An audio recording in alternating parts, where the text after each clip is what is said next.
Hi friends, welcome back to our channel. ಇವತ್ತಿನ ವಿಡಿಯೋದಲ್ಲಿ ನೋಡಿ ಒಂದು ಸಿಂಪಲ್ ಆಗಿರುವಂಥ ಸ್ಲೀವ್ ಬುಟ್ಟ ಡಿಸೈನ್ನ ನಿಮ್ಮ ಜೊತೆ ಶೇರ್ ಮಾಡ್ಕೊಳ್ತಾ ಇದ್ದೀನಿ. ಯಾರೆಲ್ಲ ಹೊಸ್ದಾಗಿ ನೋಡ್ತಾ ಇದ್ದೀರೋ ಪ್ಲೀಸ್ ನನ್ನ ಚಾನಲ್ನ ಸಬ್ಸ್ಕ್ರೈಬ್ ಮಾಡ್ಕೊಂಡು ನೋಡಿ. ನಾನಿಲ್ಲಿ ಶೋಲ್ಡರ್ ಸೆಂಟರ್ಗೆ ಬರೋ ಥರ ನೋಡಿಕೊಂಡು ಮಾರ್ಕ್ ಮಾಡ್ಕೊಳ್ತಾ ಇದ್ದೀನಿ.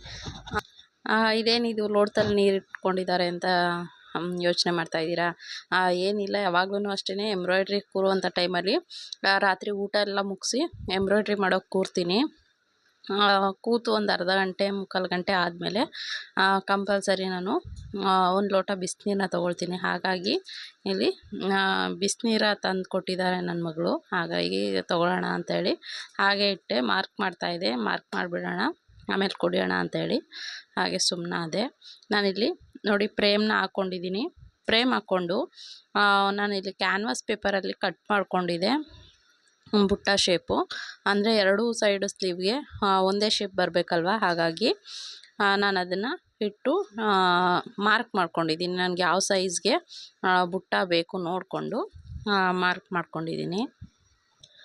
ನಾನಿಲ್ಲಿ ಏನು ರಿಂಗ್ ಹಾಕ್ಕೊಂಡಿದ್ದೆ ಅಲ್ವಾ, ಕೆಳಗಡೆ ಕ್ಯಾನ್ವಾಸ್ ಇಟ್ಟು ನಂಬರ್ 4ನಲ್ಲಿ ಇಟ್ಕೊಂಡು ಸ್ಯಾಟಿನ್ ಸ್ಟಿಚ್ನ ಹಾಕ್ಕೊಳ್ತಾ ಇದ್ದೀನಿ. ಬುಟ್ಟ ಶೇಪ್ದು ಬುಟ್ಟ ಶೇಪ್ ಏನು ಮಾಡ್ಕೊಂಡಿದೆ ಅದಕ್ಕೆ ನೋಡಿ. ಯಾವಾಗ್ಲೂ ಅಷ್ಟೇ ನೀವು ರಿಂಗ್ಗೆ ಕ್ಲಾತ್ ಅಟ್ಯಾಚ್ ಮಾಡ್ಕೊಂಡಾಗ ತುಂಬ ಟೈಟಾಗಿ ಬಟ್ಟೆನ ಹಾಕ್ಕೊಳ್ಳೋದ್ರಿಂದ ಎಂಬ್ರಾಯ್ಡ್ರಿ ಅನ್ನೋದು ತುಂಬ ನೀಟಾಗಿ ಬರುತ್ತೆ.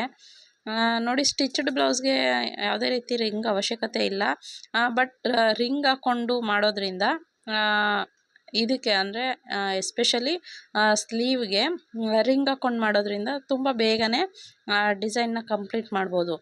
ಬಟ್ ನೆಕ್ಗೆಲ್ಲ ನೀವು ರಿಂಗ್ ಹಾಕ್ಕೊಂಡು ಮಾಡ್ತೀರಾ ಅಂತ ಅಂದರೆ ಸ್ವಲ್ಪ ಟೈಮ್ ಹಿಡಿಯುತ್ತೆ. ಯಾಕಂತಂದರೆ ಫ್ರೇಮ್ನ ರಿಮೂವ್ ಮಾಡಿ ಮತ್ತೆ ಹಾಕ್ಕೊಂಡು ಮಾಡಬೇಕಾಗತ್ತೆ. ಹಾಗಾಗಿ ನನಗೆ ಯಾವಾಗ್ಲೂ ಅಷ್ಟೇ ನೆಕ್ಗೆಲ್ಲ ಯಾವುದೇ ರೀತಿ ರಿಂಗ್ ಹಾಕ್ಕೊಂಡು ಅಭ್ಯಾಸ ಇಲ್ಲ. ಯಾವಾಗ್ಲೂ ಅಷ್ಟೇ ನಾನು ರಿಂಗ್ ಹಾಕ್ಕೊಳ್ಳೋದಿಲ್ಲ ನೆಕ್ ಡಿಸೈನ್ ಮಾಡಬೇಕಾದ್ರೆ.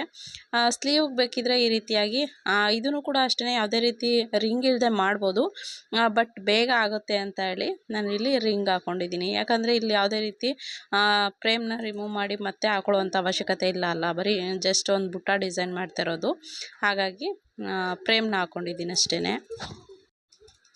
ನೋಡಿ, ನಾನು ಅಲ್ಲಲ್ಲಿ ಒಂದೊಂದು ಚಿಕ್ಕದಾಗೆ ಒಂದು ಲೀಫ್ ಹಾಕ್ಕೊಳ್ತಾ ಇದ್ದೀನಿ. ಸುತ್ತನೂ ಆ ಬುಟ್ಟ ಏನು ಹಾಕ್ಕೊಂಡಿದೆ ಅದ್ರ ಸುತ್ತ ಲೀಫ್ ಹಾಕ್ಕೊಳ್ತಾ ಇದ್ದೀನಿ.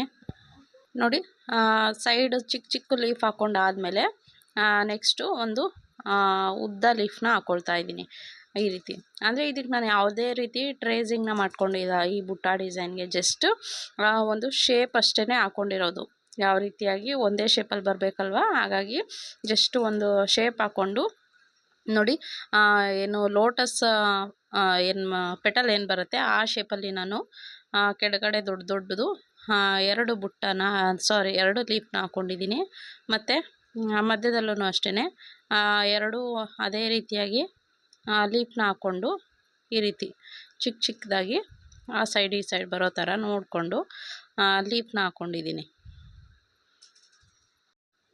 ಹಾಗೆ ತುಂಬ ಜನ ವಾಟ್ಸಪ್ ಮಾಡಿ ಕೇಳ್ತೀರಾ, ಯಾವ ರೀತಿಯಾಗಿ ಡಿಸೈನ್ ಮಾಡ್ತೀರಾ, ಮಾಡ್ಬೋದಾ ಅಂದರೆ ರಾಲ್ಸನ್ ಮಿಷಿನಲ್ಲಿ ಮಾಡಬಹುದಾ ಎಲ್ಲರೂ ಕೂಡ, ತುಂಬ ಈಸಿ ಇದೆಯಾ ಕಷ್ಟ ಇದೆಯಾ ಅಂತ ಹೇಳಿ ತುಂಬ ಜನ ಕೇಳ್ತೀರಾ.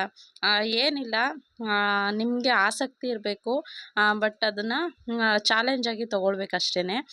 ನೀವೇನಾದರೂ ಅದನ್ನ ಚಾಲೆಂಜಾಗಿ ತೊಗೊಂಡು ನಿಮ್ಗೆ ಅದರಲ್ಲಿ ಇಂಟ್ರೆಸ್ಟ್ ಇದೆ ಅಂತ ಅಂದರೆ ಆರಾಮಾಗಿ ನೀವು ಕಲಿಬಹುದು, ಆಯಿತಾ.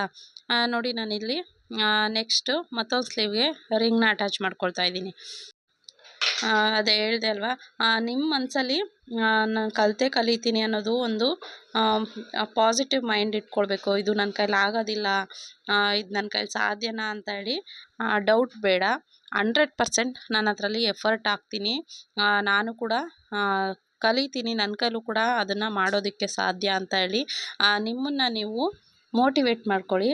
ಖಂಡಿತ ಯಾರು ಬೇಕಾದರೂ ಸಹ ನೀವು ಮಷಿನ್ ಎಂಬ್ರಾಯ್ಡ್ರಿನ ಕಲಿಬಹುದು.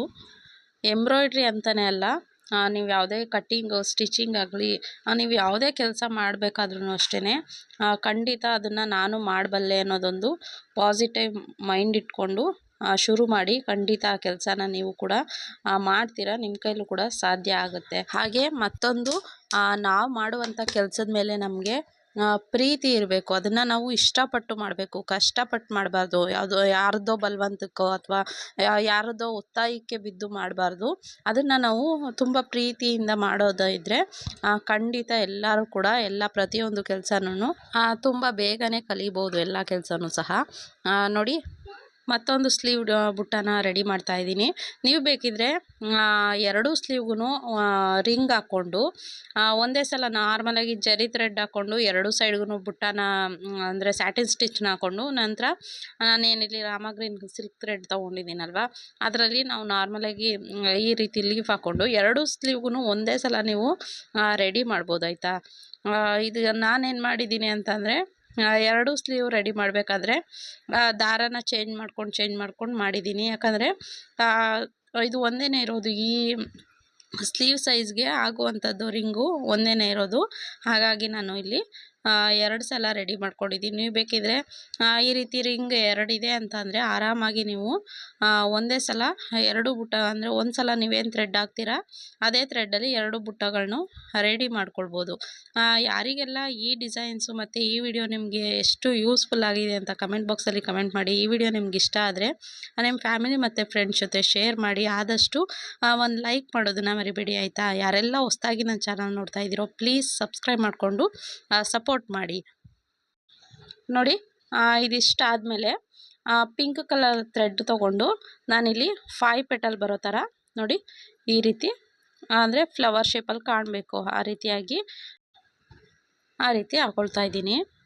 ಇದಕ್ಕೆ ಬೇಕಿದ್ರೆ ನೀವು ಔಟ್ಲೈನ್ ಕೊಡೋದ್ರಿಂದ, ಜರಿ ಥ್ರೆಡಲ್ಲಿ ಔಟ್ಲೈನ್ ಕೊಟ್ಟರೆ ಇನ್ನೂ ತುಂಬ ಚೆನ್ನಾಗಿ ಕಾಣುತ್ತೆ. ಬಟ್ ನನಗೆ ಇದಿಷ್ಟು ಸಾಕು ಅನ್ನಿಸ್ತು, ಯಾಕಂದರೆ ಅಲ್ಲಲ್ಲಿ ನಾನು ಒಂದು ಸಣ್ಣ ಬುಟ್ಟನ ಹಾಕ್ತಾಯಿದ್ದೀನಿ. ಅದಕ್ಕೋಸ್ಕರ ನೋಡಿ ಸ್ಲೀವ್ಗೆ ನಾನು ನಾರ್ಮಲ್ ಎಂಬ್ರಾಯ್ಡ್ರಿ ಕ್ಯಾನ್ವಾಸ್ನೇ ಹಾಕಿದ್ದೀನಿ. ನೋಡಿ, ಇಷ್ಟು ಈಸಿಯಾಗಿ ಕ್ಯಾನ್ವಾಸ್ನ ರಿಮೂವ್ ಮಾಡ್ಬೋದು. ಬಟ್ ನೆಕ್ಗೆಲ್ಲ ಬ್ಲೌಸ್ ಡಿಸೈನ್ಸ್ಗೆಲ್ಲ ಏನು ಹಾಕ್ತೀವಿ ನೋಡಿ ಕ್ಯಾನ್ವಾಸು, ಅದನ್ನು ಹಾಕಬೇಕಾಗತ್ತೆ. ಫೈನಲಿ ಯಾವ ರೀತಿಯಾಗಿ ಬಂತು ಬುಟ್ಟ ಡಿಸೈನ್ ಅಂತ ನಾನು ಇಲ್ಲಿ ಹಾಕ್ತೀನಿ. ಈ ವಿಡಿಯೋನ ನಾನು ಇಲ್ಲಿಗೆ ಎಂಡ್ ಮಾಡ್ತೀನಿ. ಮತ್ತೊಂದು ವಿಡಿಯೋ ಜೊತೆ ಸಿಗ್ತೀನಿ. ಟೇಕ್ ಕೇರ್, ಬಾಯ್.